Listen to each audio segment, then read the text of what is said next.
네, 안녕하세요. 오늘은 이번 시간에는 계시록 9강, 계시록 12장을 나가 보겠습니다. 우리 앞장에서는 11장에서는 두 증인이 나왔죠. 그리고 10장에서는 두루마리가 나왔습니다. 그리고 이 계시록은 누구한테 보내는 거냐를 잊지 마시라고 제가 계속 말씀을 드렸죠. 교회에게 말씀을 하고 있습니다. 음, 이제 12장부터는 교회라는 이름이 조금 바뀌어요. 우리의 이름들이 몇 개가 있죠. 남자들은 아내에게 남편이고, 자녀들에게는 아빠이고, 또 저는 교회에서는 목사이고, 또 학교에서는 교수이고, 여러 가지 이름이 있습니다. 우리 믿는 사람들에게도 이름이 조금씩 바뀝니다. 이제 그 이름에 관해서 조금 오늘 다르게 배워 볼 텐데, 같은 내용이고 같은 수신자이지만 이름이 좀 바뀝니다. 예를 들어서 음, 굉장히 중요한 내용인데, 이스라엘 사람들이 제일 처음에 창세기에서 히브리 사람으로 됐다가 강에서 건너온 사람 히브리 사람이라고 하지요. 아브라함을 히브리 사람이라고 부르죠. 그리고 나서 야곱 때에서는 이름을 이스라엘로 바꿔라 해서 이스라엘 사람들입니다. 그리고 바벨론 포로기에 가서는 유대 사람으로 바뀝니다. 이 이름들이 굉장히 주는 메시지가 굉장히 다릅니다. 그리고 강력하고, 제가 나중에 이 부분에 대해서 조금 한번 더 말해 드리겠지만, 이제 사도행전으로 넘어와서는 우리들을 뭐라고 부르냐, 믿는 사람들을 크리스찬이라고 바꾸죠. 이름들이 바뀌어집니다. 오늘 계시록에서도 교회가 이름이 좀 바뀌어지는데, 자, 여하튼간에 중요한 것은 이 내용을 받는 사람들은 교회다, 나다, 더 좀 디테일하게 들어가면 나다라는 것을 잊지 마시고, 자, 같은 일관성 있는 내용으로 나가고 있다. 인컨시스트하게, 일관적이지 않게 11장에서는 이 말했다, 12장에서는 이 말했다, 10장에서는 저 말했다, 이렇게 나가지 않는다라는 것. 우리가 읽으면 좀 그렇게 나가는 것 같지만 그렇지 않다라는 것. 자, 오늘 12장에 여인과 아들과 용이 이렇게 세 캐릭터가 나옵니다. 이 캐릭터들에 대해서 오늘 좀 나가 보겠습니다. 첫 번째, 12장에서 여인은 누구인가라는 주제로 한번 나가 보겠습니다. 우리 1절부터 17절까지 한번 읽어 볼게요. 하늘에 큰 이적이 보이니 해를 옷 입은 한 여자가 있는데, 이제 갑자기 여자 한 명이 나옵니다. 그 발 아래에는 달이 있고 그 머리에는 12별의 관을 썼더라. 이 여자가 아이를 베어 해산하게 되매 아파서 애를 쓰며 부르짖더라. 하늘에 또 다른 이적이 보이니 보라, 한 큰 붉은 용이 있어 머리가 7이요 뿔이 10이라. 그 여러 마리에 7왕관이 있는데 그 꼬리가 하늘의 별 3분의 1을 끌어다가 땅에 던지더라. 용이 해산하려는 여자 앞에서 그가 해산하면 그 아이를 삼키고자 하더니, 자, 이렇게 여자가 있고 여자가 해산하는 아들이 있고 또 용이 있습니다. 자, 5절입니다. 여자가 아들을 낳으니 이는 장차 철장으로 만국을 다스릴 남자라. 이 아이를 하나님 앞과 그 보좌 앞으로 올려가더라. 이 아들은 누구일까요? 우리가 그냥 쉽게 금방 예수님이라고 알 수 있겠지만 조금 더 설명을 나중에 하겠습니다. 자, 그 여자가 광야로 도망가매 거기서 1260일 동안 그를 양육하기 위해 하나님께 예비한 곳이 있더라. 하늘에 전쟁이 있으니 미가엘과 그의 사자들이 용과 더불어 싸울세. 용과 그의 사자들도 싸우나 이기지 못하여 다시 하늘에 그들이 있을 곳을 얻지 못한지라. 큰 용이 내쫓기니 곧 옛뱀 마귀라고도 하고 사탄이라고도 하며 온천하를 꿰는 자라. 그가 땅으로 내쫓기니 그의 사자들도 그와 함께 내쫓기니라. 자, 이제 용에 대해서 자세하게 나옵니다. 그 용은 옛뱀, 그 아담을 꼬셨던, 유혹했던, 아담과 하와를 유혹했던 옛뱀 또는 마귀라고도 하고 사탄이라고도 하는, 자, 이렇게 뱀은 사탄입니다. 자, 이렇게 쉽게 용에 대해서는 설명이 나왔고요. 그렇다면 아들은 누구일까? 예수님이 거의 맞을 것 같습니다. 그러면 여인은 누구일 것인가? 예수님을 낳던 사람이 누구죠? 마리아죠. 마리아. 자, 그 마리아가 왜 갑자기 요한계시록 12장에서 나왔을까요? 자, 끝까지 한번 읽어보겠습니다. 내가 또 들으니 하늘에 큰 음성이 있어 이르되 이제 우리 하나님의 구원과 능력과 나라와 또 그의 그리스도의 권세가 나타났으니 우리 형제들을 참소하던 자 곧 우리 하나님 앞에서 밤낮 참소하던 자가 쫓겨났고 또 우리 형제들이 어린 양의 피와 자기들이 증언하는 말씀으로써 그를 이겼으니 그들은 죽기까지 자기들의 생명을 아끼지 아니하였도다. 그러므로 하늘과 그 가운데에 거하는 자들은 즐거워하라. 그러나 땅과 바다는 화 있을진저 이는 마귀가 자기의 때가 얼마 남지 않은 줄을 알므로 크게 분내어 너희에게 내려갔음이라 하더라. 용이 자기가 땅으로 내쫓긴 것을 보고 남자를 낳은 여자를 박해하는지라. 여자가 큰 독수리의 두 날개를 받아 광야 자기 곳으로 날아가서 거기서 그 뱀의 낯을 피하여 한 때와 두 때와 반 때를 양육하매 여자의 뒤에서 뱀이 그 입으로 물을 강같이 토하여 여자를 물에 떠내려가게 하려 하되 땅이 여자를 도와 그 입을 벌려 용의 입에서 토한 강물을 삼키니 용이 여자에게 분노하여 돌아가서 그 여자의 남은 자손 곧 하나님의 계명을 지키며 예수의 증거를 가진 자들과 더불어 싸우려고 바다 모래 위에 서 있더라.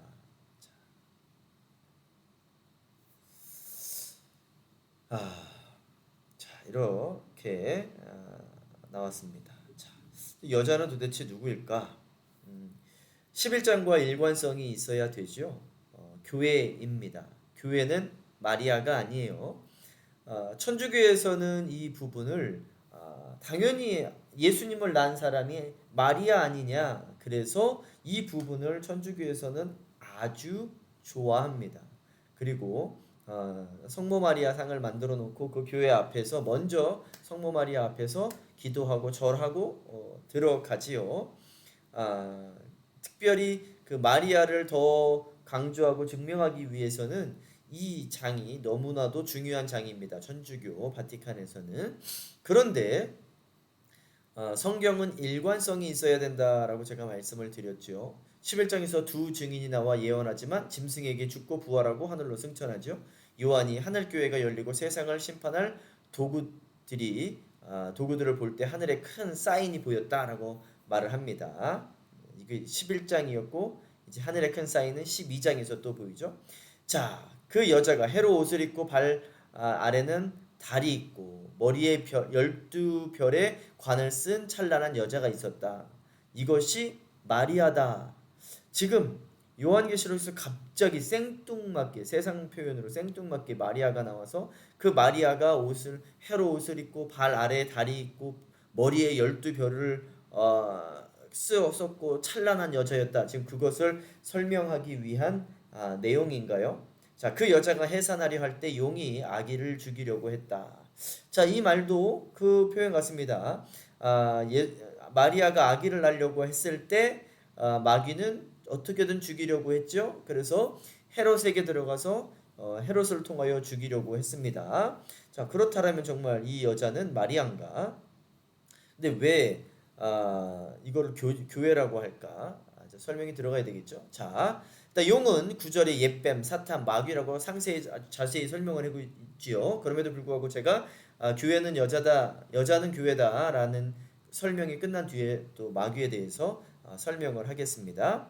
자, 또 이제 아기에 대해서 나오는데 그 아기는 만국을 철장으로 다스릴 사람이다라고 하는데 그 부분은 굳이 제가 또 한번 또 언급을 시간을 할애할 필요는 없을 거 너무나 쉬우니까 창세기 계시록 19장 15절에 보면 또 예수님에 대해서 표현이 나옵니다. 어떻게 만국을 철창으로 다스릴 사람. 아주 자세하게 나옵니다. 그래서 아들은 예수님이고 마귀는 사탄이고 용은 jet뱀이고 이런 게 너무나 분명하게 나와요. 그런데 왜 여자는 마리아가 아닌 교회라고 할까? 자, 2, 3장에서도 이 계시록 2, 3장에서도 이 내용을 누구한테 전하는 거죠? 교회에게. 너희들이 이 미래 예언을 잘 알고 또 그 환란을 잘 지켜서 끝까지 이겨라라고 2장 3절에서 분명하게 수신자가 교회라고 이야기를 합니다. 자, 7장에서도 마찬가지로 이제 10장에서도 마찬가지로 두루마리 이야기가 나오죠. 7장에서도 14만 4천 명이 나와요. 그 14만 4천 명이 갑자기 교회가 아닌 이름이 바뀌었죠. 14만 4천 명으로 하나님의 완전한 숫자를 말하기 위해서 이름이 바뀌었어요.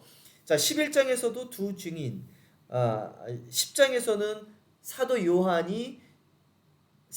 보고 두루마리를 먹으라고 하는데 그 사도 요한은 누구를 상징해 대표하고 있죠? 교회를 대표하고 있다. 11장에서도 두 증인에게 말씀을 예언하라. 다시 말해서 교회들이 예언을 해야 되겠죠. 자, 12장의 여자들 이름이 또 바뀌었어요.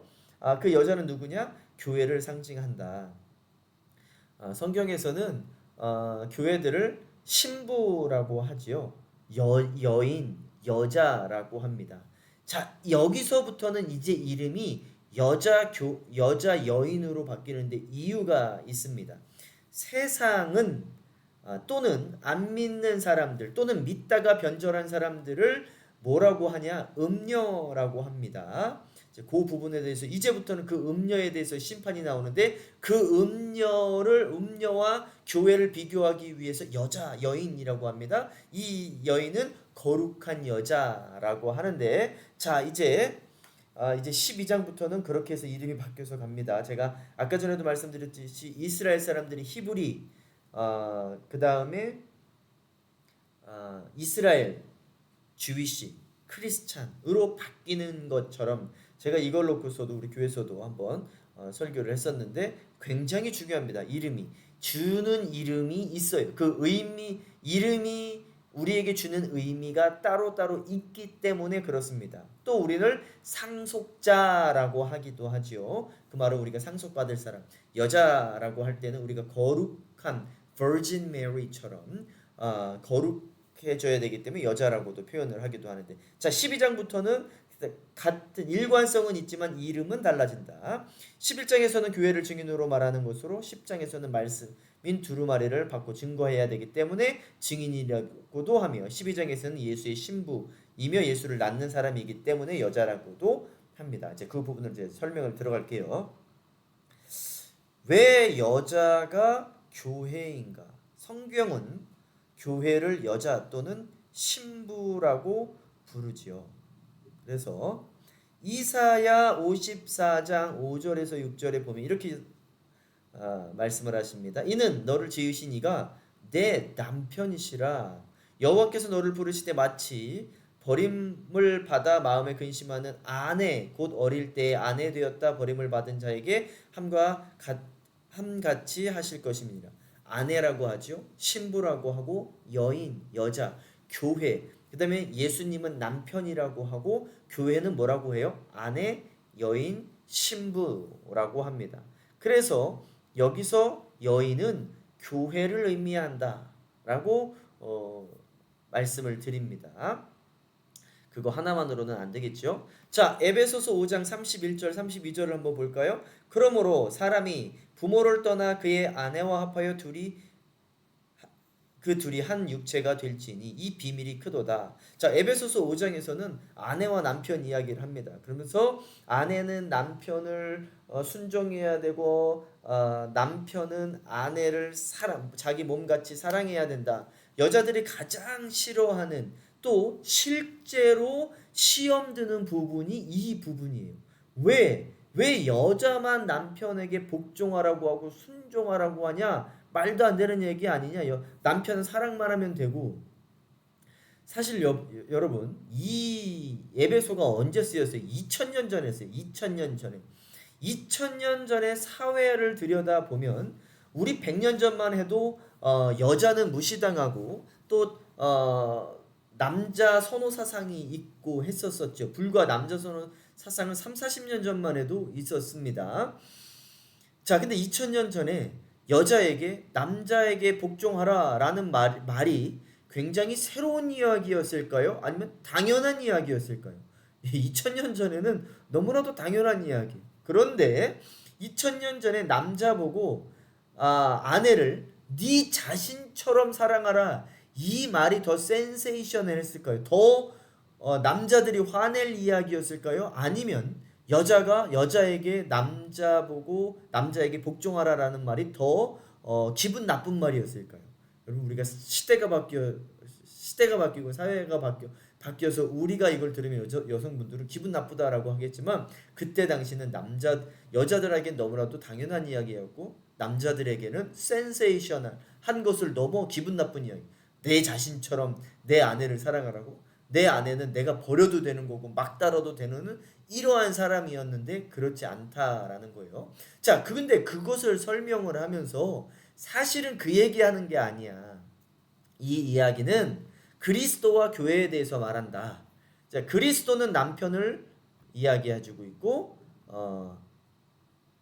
남편을 이야기해주고 있고 교회는 아내를 이야기해주고 있다.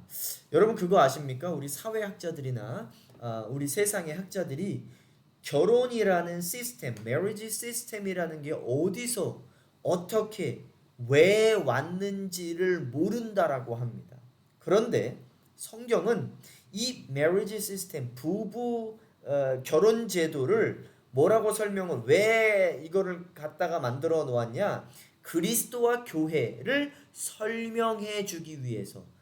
다시 말해서 그리스도와 너희들, 하나님과 너희들 백성들은 하나야. 우리 부부가 하나지요. 무촌이지요. 그 무촌 하나임을, 몸을 섞고 살아가는 하나임을 강조하기 위해서 결혼 시스템을 성경은 만들어 놓았다라고 지금 설명을 해주고 있습니다. 사회학자들, 인문학자들, 많은 학자들이 어디서 왜 이 결혼 시스템이, 이런 결혼 제도가 나왔는지, 왜 있어야만 하는지를 찾아내지를 못했어요. 성경은 이렇게 이야기를 해주고 있습니다. 그리스도와 교회에 대해서 이야기해주고 있다. 자, 그래서 성경에서 여인은 전통적으로 여인, 아내, 신부는 하나님의 백성들, 다시 말해서 교회를 이야기해주고 있다라는 겁니다. 자, 그러면 왜 이 부분에서 교회가 여자로 나와야 되느냐? 왜 12장부터는 교회라고 안 그러고 이 딱 반부터는 여자로 나오냐? 자, 이따가 보면 이제 17장에 보면 6장부터 16장까지는 이 성경 요한계시록이 심판에 관해서 말씀하는 거라고 말씀을 드렸죠. 6장부터 16장까지는 심판은 세 가지로 나뉘는데 재앙, 멸망, 구원으로 나뉘는데, 재앙은 6장부터 16장까지가 재앙이라고 말씀을 드렸고 17장부터 20장까지가 멸망입니다. 근데 누가 멸망을 받느냐? 세 부류가 멸망을 받는데, 큰 음녀, 창녀. 그래서 이 세상 또는 하나님을 안 믿는 사람들 또는 배반한 사람들을 음녀, 창녀라고 합니다. 그리고 한때는 이스라엘 사람들이 음녀, 창녀라고 불렸지요. 구약에서 하나님을 믿지 않고 이방 종교를 믿을 너희들 음녀야 라고 이야기를 합니다. 자, 17장부터는 음녀가 멸망받고 또 두 증인이 멸망받고 마귀 사탄이 멸망을 받습니다. 근데 첫 번째 부류가 큰 음녀라고요. 이 음녀와 대조해주기 위해서 12장부터는 교회를 여인이라고 합니다. 신부라고 이야기를 합니다. 그래서 12장부터는 갑자기 그 교회라는 단어가 여인으로 바뀝니다. 데살로니가 후서 2장 3절, 누가 어떻게 하여도 너희가 미혹되지 말라. 먼저 배교하는 일이 있고 저 불법의 사람 곧 멸망의 아들이 나타나기 전에는 그날이 이르지 아니하리라. 자, 이제 배교하는 일들이 일어납니다. 1962년에 바티칸에서는 이렇게 성명을 발표합니다. 우리의 구원론은 바뀌었다. 예수만 구원을 받는 것이 아니라 다른 종교에서도 구원이 있다. 이것은 여러분 뭐 제가 이야기하는 것이 아니라 신부들이 또 바티칸이 1962년에 그렇게 이야기를 했어요. 그래서 김수환 추기경도 나와서 이야기를 합니다. 천주교의 기독 구원론은 바뀌었다. 예수만이 아니라 다른 종교에도 구원이 있다. 여러분 아주 쉽게 유튜브에도 찾아보세요. 김수환 추기경 구원론 이렇게 보면 그 인터뷰하는 내용이 나옵니다. 미국에서도 그 유명한 토크쇼 하시는 분이 있는데 제가 성함을 지금 까먹었는데 그 토크쇼에서도 어떠한 신부님이 나오셔서 미국 분이시죠. 미국 신부님이 나오셔서 천주교의 구원론은 바뀌었다라고 이야기를 합니다. 그게 배교지요. 배교가 먼저 일어난다. 많은 이단들도 그렇게 이야기를 하고 있고요. 자, 호세아에서 1장 2절에 보면 제가 아까 전에 말씀드렸던 이스라엘 사람들이 하나님한테 한동안 음란한 여자, 배교한 여자, 또 창녀라고 불려집니다. 여호와께서 처음 호세아에게 말씀하실 때 여호와께서 모세에게 호세아에서에게 이르시되 너는 가서 음란한 여자를 맞이하여 이 음란한 여자는 이스라엘 사람들을 상징해주고 있습니다. 예표해주고 있죠. 맞이하여 음란한 자식을 낳아라. 이 나라가 여호와를 떠나 크게 음란함이니라 하시니. 이스라엘 사람들이 음란한 여자라고 이야기를 합니다. 그 배교한 사람들은 이제 17장부터는 음녀라고 나오지요. 자, 그렇다면 오케이 알겠습니다. 네, 뭐 교회가 여자라는 것도 또 그 왜 12장부터 여자로 바뀌는지 이제 알겠습니다. 그런데 교수님 어떻게 교회가 예수를 낳을 수 있나요? 예수가 교회를 낳지.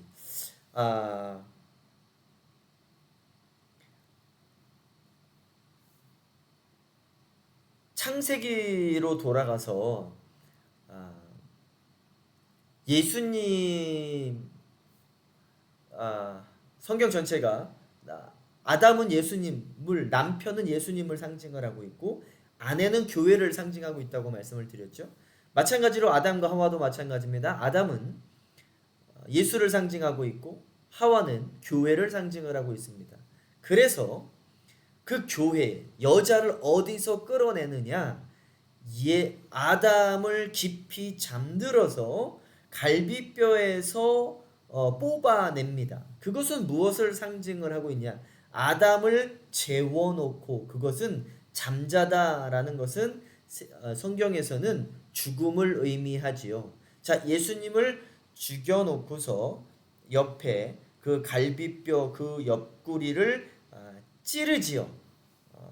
하나님은 아담에게서 그 옆구리에서 갈비뼈를 뽑아내서 하와를 만드는 것처럼 하나님은 예수를 십자가에서 죽이시고 그 군인이 옆구리를 칼로 찌르지요. 그 옆에서 피가 나왔다. 그러면서 나온 게 신부 교회입니다. 예수님께서 죽으시면서 남겨놓고 가는 것이 교회입니다. 그 교회를 뭐라고 하죠? 너희들은 나의 몸이라. 그 몸의 머리는 예수다라고 히브리서에서 에베소서에서 계속 말씀을 하고 계시죠.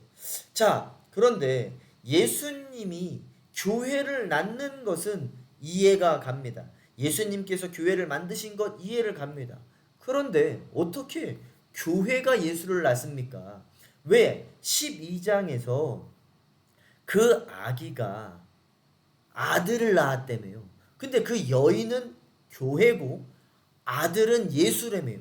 그러면 교회가 예수를 낳았다라는데 어떻게 교회가 예수를 낳습니까? 예수가 교회를 낳죠.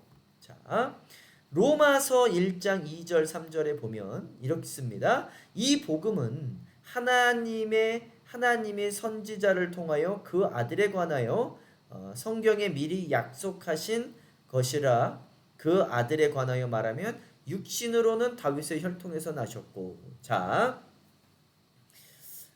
이 성경 전체는 무엇을 이야기하고 있냐면 예수 그리스도 그리고 교회에서 교회를 이야기합니다. 근데 예수님께서 어디서 태어나셨냐? 다윗의 혈통에서 나왔다라고 하십니다. 다윗의 혈통이라고 한다라면 다윗은 어느 교회에 있었냐? 구약 교회에 있었던 사람이에요. 그럼 굳이 표현을 하자면 다윗의 혈통에서 나왔다라는 말을 어떠한 말로 표현을 바꿀 수 있으면 구약 교회에서 나왔다. 구약 교회가 예수님을 낳았다. 혈통적으로 낳았다라고 표현을 할 수 있지요. 그래서 마태복음 1장에서는 무엇을 말해주고 있냐? 예수님의 족보, 예수님이 어디서 나왔느냐가 굉장히 중요해요. 예수님은 어디서 나왔어요? 마태복음 1장에 구약의 교회에서, 구약의 교회에서 나왔다.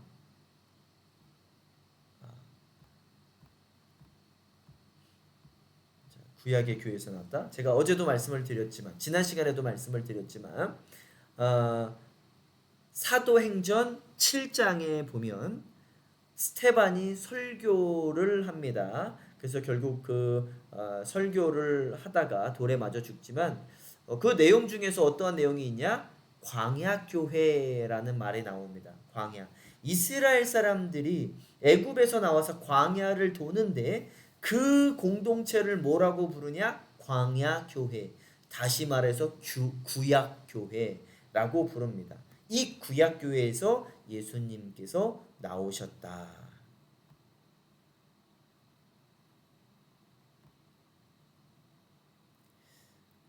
자,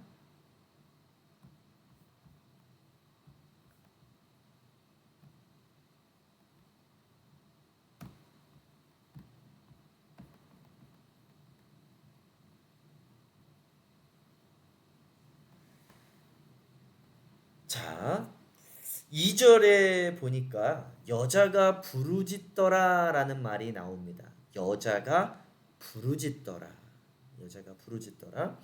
그럼 교회가 무엇을 부르짖었냐? 자, 예레미야 33장 3절에 보면 제가 여기다 갖고 오지는 않았을 것 같습니다. 여러분들은 기억하고 해주시면 기억해 주시면 감사하겠습니다. 써주시던 예레미야 33장 3절에 보면 하나님께서 이렇게 이야기를 합니다. 백성들에게 너는 내게 부르짖으라. 내가 내게 응답하겠고 내가 알지 못하고 크고 은밀한 일을 내게 보이리라 하신지라. 자, 아까 전에 우리 12장 2절에 보면 여자가 부르짖더라. 여러분들은 부르짖는 것이 무엇입니까? 우리는 무엇을 부르짖어야 될까요? 구약 교회가 무언가를 부르짖었다라고 하는데 구약 교회가 부르짖는 것은 이러한 것이었습니다. 세상의 복이 아닌 약속하신 오실 메시아 예수에 대해서 부르짖는 것이죠. 하나님 우리에게 주신다라고 하는 그 메시아를 우리에게 부어 주시옵소서라고 여자가 구약 교회가 부르짖었다. 그러면 지금 신약 교회 이후 우리 지금 현재 교회는 무엇을 부르짖어야 돼요? 다시 오실 예수를 부르짖어야 됩니다. 그래서 우리의 기도는 마라나타 주 예수여 어서 오시옵소서. 공의와 정의로 이 세상을 심판하시고 악한 자들을 멸망시켜 주시옵시고 선한 자들을 구원하여 주시옵소서. 이렇게 기도해야 되는데 우리의 기도는 어떻죠? 우리 아들 좋은 하버드 들어가고 우리 아들 서울대 들어가고 이게 우리의 기도 제목이죠. 우리 남편 비즈니스 잘 되고 내가 좀 좋은 가방이라도 들고 나는 왜 이런 좋은 가방을 못 듣습니까? 왜 나는 이런 반지를 못 낍니까? 왜 나는 뭐 이런 것들을 못 합니까? 고작 한다라는 부르짖는다라는 게 이러한 것들이에요. 여러분 성경은 그것을 이야기하고 있잖아요. 구약 교회는 무엇을 부르짖었느냐? 오실 예수님을 빨리 오게 해달라고 부르짖었어요. 신약 교회는 무엇을 기도해야 되냐? 다시 오실 예수님, 재림의 예수를 대해서 부르짖어야 된다라는 겁니다. 그래서 17절에 남은 자손 곧 하나님의 계명을 지키며 예수의 증거를 가진 자들이라고 말씀을 하시죠.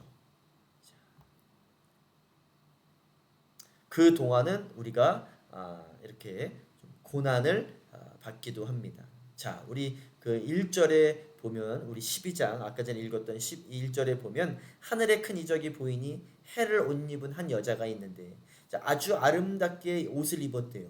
지금 그게 지금 마리아를 이야기하고 있는 겁니까? 그렇지 않습니다. 고난을 이겨낸 교회 신부들을 이야기하고 있습니다. 그 발 아래는 달이 있고 그 머리에는 12별의 관을 썼더라. 이게 지금 마리아를 이야기하는 것이 아니라 교회 신부를 고난을 이겨낸 신부를 이야기하고 있다. 자, 또 우리 그 2절의 앞에 부분에 보면 그 여인이 광야로 도망했다라고 합니다. 이 광야로 도망함에는 이스라엘이 광야로 도망갔지요. 그 이스라엘은 구약 교회를 상징해 주고 있고 엘리야가 그릿 시냇가로 도망갔지요. 그 엘리야는 백성을 대표하고 있고 유대인들이 안티오코스 에피파네스를 피해 도망쳤죠. 요셉과 마리아가 애굽으로 도망을 갑니다. 예수님의 생명을 지킨 것을 연상합니다. 그러니까 구약 교회는 예수님을 예표하고 있고 예수님을 어떻게 지켜내고 예수님을 어떻게 이 세상에 나오게 할 수 있게끔 기도하는 것이 구약 교회였다. 그래서 지금 이제 여인으로 이름이 바뀌어져서 설명을 하고 있다. 자, 그렇다면 우리는 어떻습니까? 우리도 신약 교회도 이제 예수를 뵌 자들입니다. 구약 교회가 예수를 뵙고 배워서 예수님을 낳게 한 것처럼 우리도 이제 예수를 배워서 신약교회도 예수를 배워서 예수를 낳아야 됩니다. 이게 무슨 말일까요? 예수님이 재림하시는 거, 구름 타고 다시 오시는 게 우리가 임신하고 난 것인가요? 그것이 아니라 예수님은 지금 우리와 함께 계시는데 무엇으로 함께 계시냐? 예수님이 그 전에 2000년 전에는 잠깐 동안 30년 동안 예수라는 사람의 몸을 입고서 우리와 함께 하셨는데 지금은 예수님께서 우리와 어떻게 하시냐? 글 속에 들어가셔서 우리와 함께 하셔요. 그것을 뭐라고 부르냐? 성경이라고 합니다. 말씀이라고 합니다. 그 말씀, 진짜 하나님의 말씀이 인간의 글 속에 들어왔어요. 그것을 우리가 성경이라고 하는데 우리는 성경을 뵌 자들입니다. 다시 말해서 예수를 뵌 자들이지요. 그래서 그 예수가 말씀이 우리의 입 바깥으로 나아갈 때에 예수를 잉태하는 것이에요. 말씀을 잉태하는 것입니다. 자, 그래서 이제 우리 구약이 예수를 낳은 것처럼 우리 신약에 사는 우리 백성들도 성도들도 신부들도 예수를 임신해서 낳고 살아가는 자들이 되어야 되겠죠. 자, 이제 두 번째 12장에 용과의 전쟁이 나옵니다. 용과의 전쟁. 이 사탄에 대해서 조금 우리가 배워야 되고 알아야 됩니다. 사탄이 하늘에서 떨어졌다라는 말들이 구절들이 나오지요. 어디에서 나오냐? 자, 우리 이제 중간을 읽어보면 하늘에 큰 음성이 있어 이르되 이제 우리 하나님의 구원과 능력과 나라와 또 그 그리스도의 권세가 나타났으니 우리 형제들을 참소하던 자 곧 우리 하나님 앞에서 밤낮 참소하던 자가 쫓겨났고 자 이제는 마지막 때에 마지막 다 마귀들을 쫓아내고 하나님의 권세가 나타나고 나라가 이루어진다라는 것을 말씀하고 계십니다. 근데 이제 이 밤낮 참소하던 이 마귀가 사탄이 쫓겨났대요. 하나님의 전에서 쫓겨났다라고 합니다. 쫓겨났다. 근데 이게 언제 쫓겨났을까요? 언제 쫓겨났을까요? 자, 잘 생각해 보세요. 이 마귀가 하나님께 반역을 하고 곧바로 쫓겨났을까요? 자, 그러지는 않았던 것 같습니다. 않았던 것 같은 게 아니라 그러진 않았어요. 그 부분이 어디서 나오냐면 자, 일단 쫓겨났다라는 것은 이사야 14장 14, 이사야 14, 14, 1414에서도 마귀가 하늘에서 땅으로 쫓겨 내려갔다라는 이야기가 나오는데, 자, 그들은 내게 말하여, 이사야 14장 10절입니다. 말하여 이르기를 너도 우리 같이 연약하게 되었느냐, 너도 우리 같이 되었느냐 하리로다. 내 영화가 수월에 떨어졌으며 내 비파 소리까지로다. 구더기가 내 아래에 깔림이여 지렁이가 너를 덮어도다. 너 아침의 아들 계명성이 어찌 그리 하늘에서 떨어졌으며 너 열국을 엎은 자여 어찌 그리 땅에 찍혔는고. 자, 이렇게 떨어졌다라는 내용이 나옵니다. 자, 그리고 에베소서 2장 2절에도 그때 너희는 그 가운데서 행하여 이 세상 풍조를 따르고 공중권세 잡은 자를 따랐으니 이 공중권세를 떨어져서 잡게 되었지요. 역사하는 영이라. 불순종의 아들들 가운데 역사하는 영이라. 자, 이렇게 쫓겨났다라고 합니다. 잠시만요. 욥기에 보면 이 부분을 먼저 나가야 될 것 같은데. 그럼 가서 하겠습니다. 자, 일단 쫓겨났다, 사단이 쫓겨났다라는 부분을 제가 읽어드렸고요. 찾아서 분명히 쫓겨났습니다. 근데 그 시기가 언젠지는 우리가 좀 알아야 될 필요가 있어요. 그럼 사탄은 왜 쫓겨났냐라는 거예요. 왜? 제가 예전 클래스에서도 한번 말씀을 드렸었는데 교만했습니다. 이 사단은 이사야 14장 14절에 보면 내가 내 마음에 이르기를 내가 하늘에 올라 하나님의 뭇 별 위에 내 자리를 높이리라. 하나님과 같은 자리에 앉으려고 했죠. 내가 북극 지폐의 산 위에서 앉으리라. 내가 높은 구름에 올라가 지극히 높은 자와 같아지리로다. 하나님과 같아지리로다 라고 교만했습니다. 그래서 쫓겨났어요. 하나님과 같아지려고 했던 교만이라는 의 끝은 하나님과 같아지는 거예요. 그러니까 우리가 돈을 많이 벌었을 때 자랑하는 거예요. 내가 뭐 돈에 대해서 자랑하는데 이거는 뭐 하나님처럼 되겠다라고 한 거는 아닌데, 근데 교만의 끝은 어디를 향하고 있냐? 하나님 자리에 앉겠다는 거. 다시 말해서 그 돈을 누가 주신 거예요? 하나님이 주셨는데 내가 돈을 많다라고 자랑하는 것은 내가 스스로 벌었다. 그 말은 내가 하나님이 되었다라고 교만하는 겁니다. 그래서 교만의 끝은 하나님의 자리에 앉는 겁니다. 그러니까 우리가 돈을 갖고 자랑할 것도 없고, 자녀를 가지고 자랑할 것도 없고, 외모를 가지고 자랑할 것도 없고, 지식을 가지고 자랑할 것도 없다라는 거죠. 자, 이렇게 에스겔에서는 28장 17절에 뭐라고 하냐? 내 마음이 아름다움으로 말미암아 교만하였으며. 마귀에게 딱 그 단어를 씁니다. 너는 교만한 자다. 히브리서 1장 14절에는 모든 천사들은 섬기는 영으로서 구원받을 상속자들을 위하여 섬기라고 보내심이 아니냐. 자, 자리를 떠났어요. 내가 섬기는 자리가 아닌 하나님의 자리에 앉고 싶어 라고 떠났습니다. 그것이 쫓겨난 이유예요. 자, 그래서 제가 말씀을 드렸죠. 천사는 인간을 섬기는 영이다. 그래서 지난번에도 한번 이런 말이 나왔죠. 천사들도 하나님의 아들이라고 했는데요. 자, 그 아들은 정확히 말씀드리지만 하나님의 피조물을 이야기하고 있는, 우리도 피조물, 천사들도 피조물. 그런데 진짜 그 아들이라는 단어 속에 속해 있는 의미가 있어요. 거기에는 무엇이 담겨져 있느냐? 상속자라는 의미가 담겨져 있어요. 그러나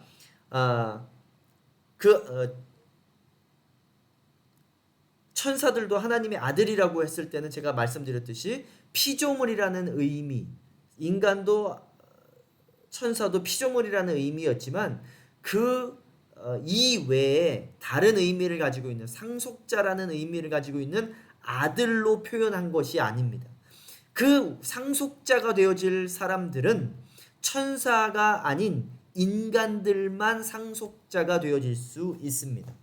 또 다른 단어로 아내, 신부, 우리는 하나님의, 예수님의 아내가 되어질 수 있지만 천사들은 아내가 되어질 수 없습니다. 다시 말해서 하나님과 하나 되어질 수 없다.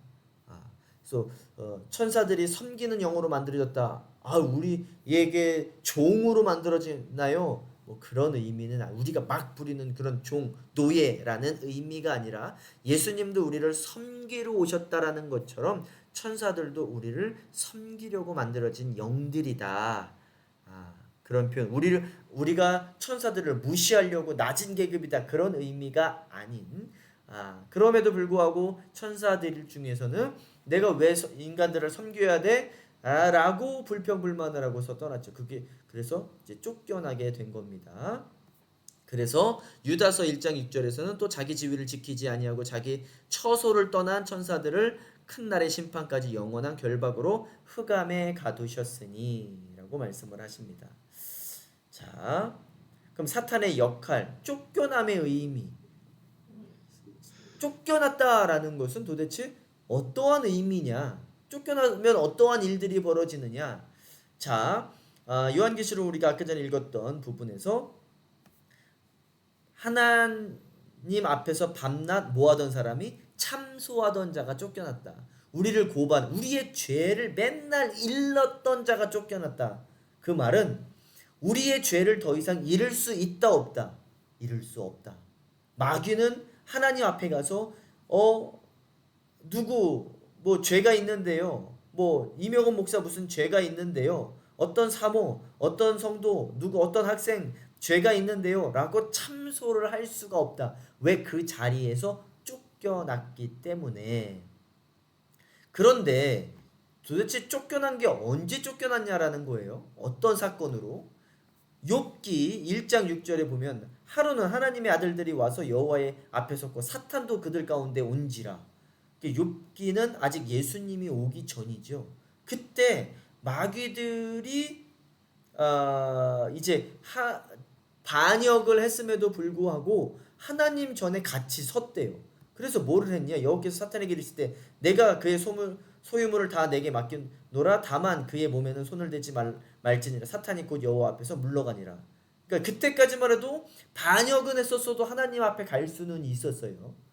그리고 나서 사람들의 죄를 고발할 수 있었습니다. 근데 딱 한 가지 고발하는 것도 내버려 뒀는데 또 사람한테 가서 마귀들이 재물을 빼앗을 수도 있고 그러니까 하나님께서 허락하신 거 이 욥기 때만 욥에게만 하나님께서 욥에게만 사탄이에게 뭐 물질을 자녀들을 빼앗고 뭐를 빼앗고 뭐 이렇게 할 수 있다라는 것을 재물을 빼앗고 할 수 있다라는 것을 욥에게만 허락하신 것이 아니라 이 세상 전체를 말씀하고 계신. 근데 그 생명은 건들지 말라. 그 생명은 내 손 안에 있으니 건들지 말라. 그래서 마귀는요 우리의 생명을 건들 수는 없습니다. 자, 그래서 여호와께서 사탄에게 이르시되 내가 그를 내 손에 맡기노라. 다만 그 생명은 해하지 말지니라. 마귀는 우리의 생명을 해할 수 없습니다. 그래서 이런 것들은 할 수 있어요. 우리 옆에 와가지고 야 자살해 라고 유혹은 할 수 있지만 우리를 생명을 건들지는 못한다. 자, 에스라에서 3장 1절도 주께서 나에게 보여주시는데 내가 보니 여호와의 대제사장이 주의 천사 앞에 있고 그의 오른쪽에는 그를 고소하는 뭐가 있다? 사탄이 서 있느니라 라고 말씀을 하시죠. 사탄은 우리를 고소하는 사람들이다. 그런데 어떻게 주의 전에서 쫓겨났고 더 이상 우리를 고발하지 못하느냐? 이렇습니다. 또 우리 형제들이 그 어린 양의 피와 자기들이 증언하는 말씀으로 그를 이겼으니 그들은 죽기까지 자기들의 생명을 아끼지 아니하였도다. 예수의 피가 덮여진 자, 예수의 십자가 사건으로 말미암아 천사들은 그 전에서 타락한 천사들은 마귀들은 하나님의 전 앞에서 쫓겨나서 더 이상 참소할 수 없다. 더 이상 우리를 고발할 수 없다라는 말씀입니다. 그래서 어떻게 쫓겨났다? 피와 말씀으로 쫓겨났다. 그래서 우리를 고발하지 못한다. 참소하지 못한다. 그들의 역할은 뭐였는데 원래 참소하고 고소하던 자들이었는데 그가 빛 가운데 요한일서 1장 7절 그가 빛 가운데 계신 것 같이 우리도 빛 가운데 행하면 우리가 서로 사귐이 있고 그 아들 예수의 피가 우리를 모든 죄에서 깨끗하게 하실 것이요. 그러니까 우리가 죄를 지을 때마다 마귀는 우리의 죄를 가지고 하나님 앞에 갈 수 있지만 이제는 십자가 사건으로 그렇게 못한다. 그게 쫓겨남의 의입니다. 그래서 쫓겨나서 어떻게 됐는데요? 우리의 죄를 고발할 수 없다. 자, 로마서 8장 33절 누가 능히 하나님께 택하신 자들을 고발하리요. 누가 하나님의 예수의 피로 덮여진 그 자들을 참수할 수 있고 고발할 수 있고 죄를 들춰낼 수 있느냐? 그럴 수 없다라고 말씀을 하시는 거죠. 자, 이제 용과의 전쟁이 있습니다. 이제 그 여인의 후손들이래요. 그러니까 여인의 남은 자들 있죠. 그러니까 우리들을 이야기하는 거죠. 그 여인은 구약 교회를 이야기했는데 남은 자들은 신약 교회를 또 이야기하는 거겠죠. 자, 용과 이제 전쟁을 일으킨대요.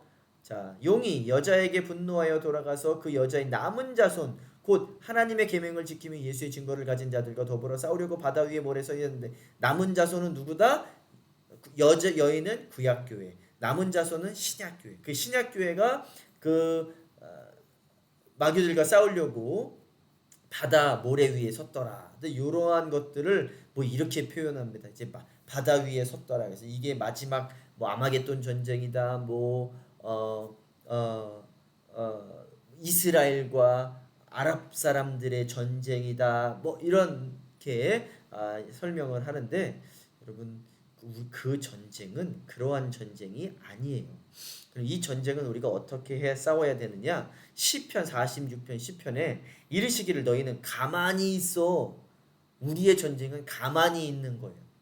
가만히 있는 것. 내가 하나님이 될지을 하나님께서 싸우시는 것을 보게끔 가만히 있는 겁니다.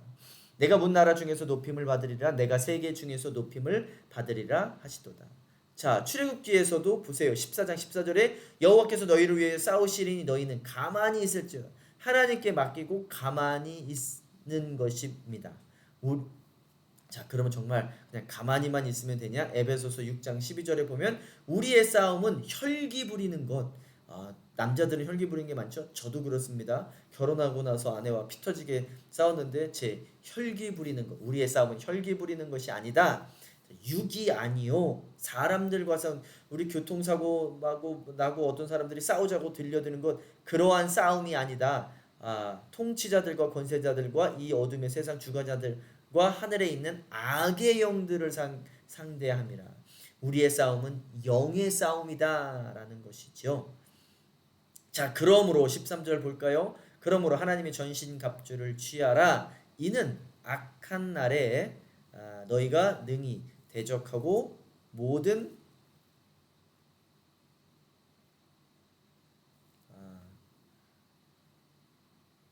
일을 행한 후에 서기 위함이라. 그런즉 서서 진리로 너희 허리띠를 띠고 의의 후심경을 붙이고 평안의 복음이 준비한 것으로 신을 신고 모든 것 위에 믿음의 방패를 가지고 이로써 능히 악한 자의 모든 불화살을 소멸하고 구원의 투구와 성령의 곧 하나님의 말씀을 가지라. 모든 기도와 간구를 하되 항상 성령 안에서 기도하고 이를 위하여 깨어 구하기를 항상 힘쓰며 여러 성도를 위하여 구하라. 자, 우리의 싸움은 혈과 육이 아니고 또 영적인 싸움이다. 마귀들과의 싸움이다. 그래서 육적인 싸움에서는 요한계시록 13장에서 뭐하냐? 사로잡힐 자는 잡혀갈 것이요 죽일 것은 죽이리라. 아니 무슨 우리를 다 이긴다라고 해놓고서는 뭐 이렇게 성경에서는 우리 보고 승리한다라고 해놓고 우리 보고 죽으라고 그래? 우리는 육적으로는 죽어야 되는 사람들입니다. 영적으로는 살아야 되고 그것이 우리 인내와 믿음이 여기 있다라고 말씀을 하시는 것입니다. 자, 오늘 12장. 자, 그래서 요한복음 16장 33절에서 이것을 너희에게 이르는 것은 너희로 내 안에서 평안을 누리게 함이라. 세상에서는 너희가 환난을 당하나 담대하라. 내가 세상에서는 환난을 당하나 영혼으로는 우리가 이겼고 평안을 누린다라고 말씀을 하고 계시죠. 그것이 12장에서 말씀하시는 겁니다. 이 내용들을 모르면 이 12장의 내용이 굉장히 힘들어요. 어렵습니다. 일관적으로 해석하지 못하면. 자, 이 부분에 대해서도 함께 또 이야기를 나눠보겠습니다. 여러분들은 11장과 12장 내용이 좀 나와 다르다, 저와 다르다라고 하신다라면 언제든지 말씀하셔도 되고, 이 부분이 이제 동의가 됐습니다라고 말씀하시는 분들은 또 그렇게 말씀을 해주시면 감사하겠습니다. 자, 오늘 수업은 여기까지 하는 걸로 하겠습니다. 자, 우리 다음 시간에 뵙겠습니다.